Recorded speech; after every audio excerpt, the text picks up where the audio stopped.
Spitzenspiel heute in der Bundesliga. Die Bayern sind zu Gast an Spieltag 14, Platz 2 gegen Platz 4. Mehr Topspiel geht eigentlich gar nicht. Mal gucken, ob es auch eins wird, ob es eine einseitige Partie wird. Ich könnte mir nämlich vorstellen, dass die Bayern heute mit richtig Wut im Bauch hier angereist sind. Harry Kane, Musiala, Olise vorne, Barella zur Not aus dem Mittelfeld raus, hinten Upamecano, der wahrscheinlich den Laden dicht halten wird. Das ist schon mal eine Reifeprüfung für unsere junge Truppe. Viel Entwicklungspotenzial ist natürlich da, aber irgendwann stößt du auch an deine Grenzen. Und ich bin gespannt, ob die Grenzen halt heute dann da sind. Ich werde jetzt auch mal defensiv, das habe ich sonst nie gemacht, mal defensiv spielen, weil ich heute mal die Bayern ein bisschen mehr kommen lassen möchte, will ich gar nicht sagen. Ich möchte ja eigentlich so gut es geht von unserem Tor fernhalten, aber das wird halt nicht gehen. Du wirst die Bayern nicht 90 Minuten lang verteidigen können, mit all den Umständen hier, die EAFC mit sich bringt. Der Ball beim Regen, wie er sich verhält. Diese Durchbrüche, die du nicht verhindern kannst.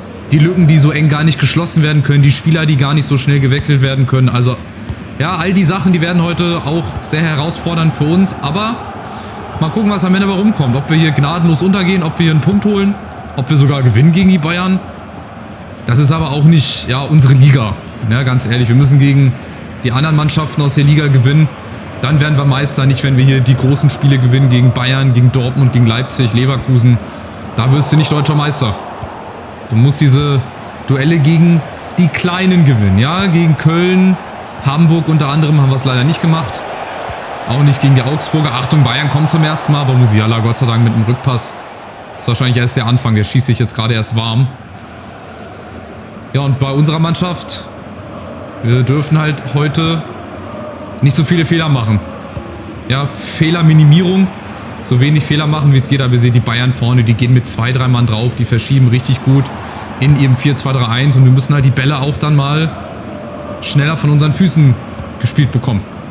Ihr seht vorne, wie die zulaufen, wie die zustellen, wie die pressen, wie die in die Zweikämpfe reingehen. Das wird heute sehr minimalistisch, sehr, sehr schwierig. Aber wir probieren es trotzdem. Liest schade. Da wäre zum Beispiel mal eine Chance gewesen, vorne irgendwie was zu machen. Aber dann auch wieder in die Defensive rein.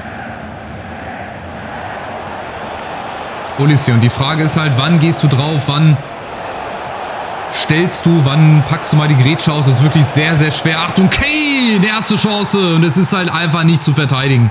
Das, was ich gerade alles schön vorgedichtet habe, frei vorgetragen habe als Präsentation, das Ergebnis seht ihr jetzt einfach. Der erste Angriff von den Bayern, ohne viel Heckmeck. Zack, Musiala macht eine Ballrolle gegen 2-3 Mann. Und die Lücke, die halt auch dann da ist, da können wir noch so zustellen, da können die Innenverteidiger noch so eng stehen. Da ist einfach nichts zu verteidigen, da ist nichts zu machen. 6. Tor im 13. Spiel. So wird es halt heute wahrscheinlich laufen gegen die Bayern. Ne? Da wird wenig für uns bei rumkommen, aber wir probieren es trotzdem. Ich bleibe trotzdem erstmal bei diesem defensiven Ding, weil ich jetzt hier halt nicht völlig abgeschossen werden möchte, auch verständlicherweise. Aber irgendwann müssen wir halt auch ins Risiko gehen, irgendwann müssen wir ein bisschen was nach vorne machen. Aber mit Denzel Dumfries unter anderem, mit Olise, mit Musiala, sind halt Spieler, da wären wir gerne in diesem Bereich oder in dieser Qualität, aber die haben wir halt noch nicht. Da sind wir auf einem guten Weg dahin, wir haben die Leute dafür. Listisch, Fofana leider verletzt, Uso und Ekitike. Aber da sind wir halt noch nicht. Und auf dem Weg dahin nach oben wird es halt auch immer wieder solche Spiele geben, wo wir wahrscheinlich chancenlos sein werden. Aber mal gucken, hier Musiala wieder 50-50 Entscheidung. Der Ball wäre auch durchgekommen. Unfassbar. Die finden überall eine Lücke. Die Bayern, und wir müssen halt versuchen, irgendwie schnell umzuschalten und diese Fehler zu vermeiden. Achtung, Musiala, Pfosten und der Nachschuss, Pfosten. Jetzt haben wir auch noch Glück. Der Doppelpfosten der Bayern. Und dann halt auch viel schneller vom Ball trennen. Achtung, nächste Chance, Harry Kane. Wenn wir auch zu lange brauchen, um erstmal den Fuß auszuholen, dann seht ihr, wohin das führt. Dann wird es auch gegen jeden anderen Gegner schwer. Aber gerade gegen die Bayern, das wirkt sich dann natürlich auch aus. Doppelt und dreifach. Achtung, die Bayern. Nächste Chance. Nächstes Tor. Und es ist sogar Upamecano, oder? Und wenn selbst Upamecano hier die Lücke und die Zeit bekommt, ein Tor zu schießen, Dann wisst ihr, wie es um unsere Verteidigung steht. Auch viel zu einfach, ey. Das ist ein Bauerntrick, wirklich. Und dann Upamecano, da ist niemand. Da ist im Umkreis von 5 bis 10 Metern steht da niemand. Und dann schiebt er ein, eiskalt. Das hätte ich nicht besser machen können. Nichts zu machen, 2-0 für die Bayern. Und jetzt müssen wir ein bisschen was verändern. Also ich stelle jetzt auf 4-4-2 um. Eine breitere Formation, breitere Variante. 2 Stürmer vorne in der Offensive, dass wir überhaupt was hinkriegen. Aber ihr seht, die Bayern, die gehen aggressiv drauf. Oder mal eine rote Karte riskieren. Oder mal ein Gelb. Zumindest mal für den Anfang. Ich weiß gar nicht, wie ich das sonst beschreiben soll. Ey, dieses Zweikampfverhalten teilweise gegen die... Oh, nee, nicht verletzt. Komm, mach keinen Scheiß. Das geht weiter bei Koopmeiners. Der ist gleich wieder fit. Vielleicht jetzt die Chance aus dem Freischuss mal. Da ist er wieder. Koopmeiners gegen Vandenberg. Immerhin mal eine Aktion. War jetzt nicht unbedingt gefährlich, aber immerhin mal der Versuch, irgendwas Gefährliches hier vorne hinzukriegen. Aber es ist nicht möglich.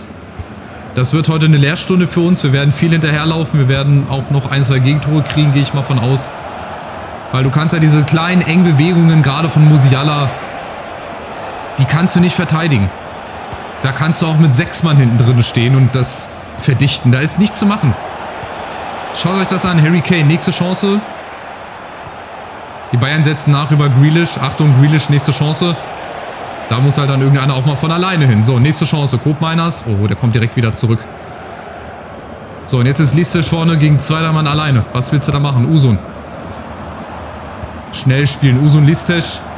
Aber Dumfries zum Beispiel, der ist auch auf der Hut. Aber Listisch gegen den ersten, gegen den zweiten. Usun hinterläuft. Aber da kriegen wir den Ball erst gar nicht hin, weil die Bayern das auch wieder zustellen. Fofana, Usun. Hinten auf. Koopmeiners abgeblockt. Und immerhin mal ein Eckball. Wenn es aus dem Spiel nicht läuft, dann vielleicht über eine Standardsituation. Aber auch da hapert es ja bislang in der Saison. Da haben wir auch noch kein Eckballtor geschossen. Deswegen spiele ich das so aus. Über Adingra am zweiten Pfosten. Koopmeiners. Ja, da kommt er doch eingelaufen. Und der Eckball von der anderen Seite. Wieder dieselbe Variante. Adingra. Und Koopmeiners mal lang am zweiten Pfosten. Da wartet doch Ekitike. Mein Gott, das ist auch ein Zungenbrecher. Ich bleib bei Hugo oder bei Heki. Hugo Ekitike. Ist ja gar nicht so schwer. Also, Halbzeit 2-0 für die Bayern. Das ist schon hoch verdient. Hätten auch noch ein drittes Tor schießen können. 7 Schüsse, XG-Wert von 2-0. Also, es geht schon so in Ordnung. Wir zahlen halt heute einfach Lehrgeld. Das ist so, da müssen wir durch. Das sieht doch in den nächsten Spielen wieder anders aus. Definitiv, weil die Gegner dann halt auch nicht so stark sind. Aber das gehört dazu, zu der Entwicklung. Auch mal so ein Spiel durchzustehen. Mit den ganzen Umständen. Musiala, Olise, ihr seht, wie leicht das hier geht. Harry Kane hat die Chance, hier aufs Dritte zu stellen, aber Dimitriou ist dazwischen. Gut gemacht. Usun auch mal hier die Zweikämpfe gewinnen. Da muss er einfach an ihm vorbei. Ey, Barella liegt am Boden und er versucht irgendwie durch ihn durchzugehen, anstatt mal um ihn rumzugehen. Brown ist dazwischen. Schön gemacht. Nächste Chance umzuschalten. Jetzt mal in die Offensive. Usun, ja, Fofana Fehlpass mit Ansage. Viel zu viel. Das ist halt zu viel Fehler. Das geht nicht. So viel Zweikämpfe können wir gar nicht gewinnen, um diese Fehlpässe zu kompensieren. Musiala, Pfosten und Olise. Und jetzt ist es schon vorbei. 3-0. Ich glaube, das ist die Entscheidung. Da ist heute nicht viel zu machen. Das war klar, dass es nicht einfach wird und dass die Bayern so dominant auftreten. Das müssen wir halt heute leider über uns ergehen lassen. Da ist nicht viel zu machen. Das war übrigens die Latte und dann, ja, schauen wir wieder alle zu. Und Olise hat halt das Glück, dass der Ball genau vor seine Füße fällt. In einem anderen Spiel haben wir wieder das Glück. Heute sind es halt die Bayern und dann unter Kauas Santos hindurch. Da ist nichts zu machen. 3-0. Da kannst du nur durchschnaufen. Die letzten Minuten trotzdem irgendwie rumkriegen, die zweite Halbzeit. Vielleicht geht ja doch noch irgendwas, aber dazu lief halt bislang zu wenig nach vorne. Ihr seht, wir verlieren jeden Zweikampf. Wir sind zu langsam, wir kommen nicht hinterher. Du kannst gegen diese Durchbrüche nichts machen. Na, nach vorne geht halt wenig. Es geht wirklich super, super wenig und da kann ich auch noch 10-mal jetzt die Formation umstellen. Das wird so aussehen. Oh, jetzt gibt's Gelb-Rot. Wenn er da den Vorteil nicht laufen lässt, dann gibt's Gelb-Rot für Neves, glaube ich, war das, ne? Ruben Neves müsste das sein. Der hatte schon Gelb, ja, und kriegt jetzt... Oh, Glattrot sogar. Oder Gelbrot. Nee, Gelbrot steht ja unten. Hier, zack, schöne Grätsche. Das könnte vielleicht nochmal jetzt eine andere Wendung nehmen, aber beim Stand von 3-0, auch wenn die Bayern ein Mann weniger sind, wird das, glaube ich, nichts werden. Da müsste schon viel mit dem Teufel zugehen. Lücken sind jetzt da natürlich. Es fehlt jetzt ein Sechser in der Mitte, aber ihr seht, vorne sind die Bayern trotzdem nach wie vor offensiv super, super stark, super, super variabel.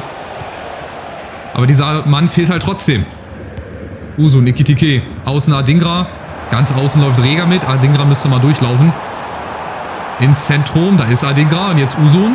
Oder? Wer lässt sich fallen? Ekitike ist da. Ekitike und Unai Simon. Mit einer seiner wenigen Paraden, die er heute machen muss. Und dann läuft es wieder in die andere Richtung. Ganz schnell. Ja, ohne viel Heckmeck. Und Olise mit der nächsten Chance gegen Brown. Robin Koch. Brown ist da und steht. So, und wieder der Versuch, schnell umzuschalten. Anders werden wir es heute nicht hinkriegen. Koopmeiners. Oh, und da muss der Ball halt auch ankommen. Aber bei dem Regen verhungert der Ball natürlich. Bleibt dann auch wieder liegen. Das sind dann so Szenarien, da kannst du nicht mit rechnen. Das ist Zufall. Das ist reiner Zufall, wie der Ball dann hier liegen bleibt oder halt auch nicht. Da ist nicht viel zu machen. Nächste Chance, Adingra, Ekitike. Adingra läuft durch, kriegt den Ball. Ja, hoffentlich nicht so weit. Ne, kriegt er. Ekitike und hinten kommt Fofana. Wird natürlich dann geblockt. Und jetzt kommt der Durchbruch. Jetzt werde ich wieder umstellen auf 4-2-3-1. Mal gucken. Brown mit der Grätsche. Ja, da wird es auch Gelb geben. Alles gut. Olise, Brown ist dazwischen. Ball nicht verlieren, Ball nicht verlieren. Und vielleicht versuchen schnell umzuschalten. Ich weiß zwar nicht wie, aber wir müssen es irgendwie hinkriegen. Ekitike gegen Upamecano. Stößt halt auch heute mal an seine Grenzen. Wie die ganze Mannschaft, das ist so. Da ist nicht viel zu machen. Wir werden doch jetzt eine Viertelstunde hinterherlaufen. Das machen die Bayern auch in Unterzahl. Guckt euch das an. Was für ein Ball.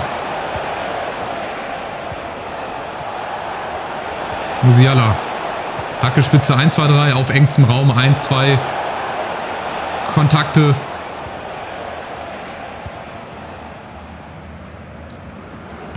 Und dann wieder die Chance umzuschalten. Ich versuche es immer wieder. Auch wenn es sehr, sehr aussichtslos scheint. Man muss es immer und immer wieder versuchen. Ja, der ist zu weit. Natürlich. Warum auch nicht. Und das ist dann so ein bisschen demotivierender. Also klar, ich will jetzt hier keine schlechte Laune verbreiten, aber es ist halt blöd, wenn du das ganze Spiel über lange hier nichts auf die Reihe kriegst, wenn du wirklich an deine Grenzen stößt. Musst du, wie gesagt, durchstehen. Ja, aber dass man so gar keine Chance hat gegen die Bayern, das ist dann doch ein bisschen, ja, demotivierend. Das ist auch ein bisschen zermürbend. Achtung, Santos. Oh, nicht noch so ein blödes Gegentor. Komm. Also 3-0 ist schon hoch genug. Muss ja nicht noch ein viertes jetzt hier geben. Fofana. Vielleicht schießen wir ja noch mal eins, aber ihr seht, wir verlieren die Zweikämpfe, wir kommen da nicht rein. Und selbst die Bayern, es wirkt jetzt nicht so, als wären die ein Mann weniger. Wenn man mal ehrlich ist. Wirkt jetzt nicht unbedingt so, dass die hier mit Mann weniger spielen. Ekitike, nächste Chance. Wir können es immer wieder nur probieren.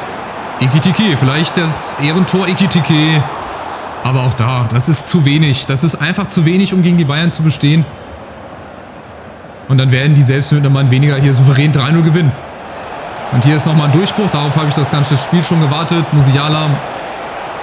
Santos rettet uns vom vierten Gegentor. Und dann müssen wir dieses Spiel ganz schnell abhaken. Da war heute nicht viel zu machen. Die Bayern waren einfach 2, 3 Klassen zu stark, zu gut.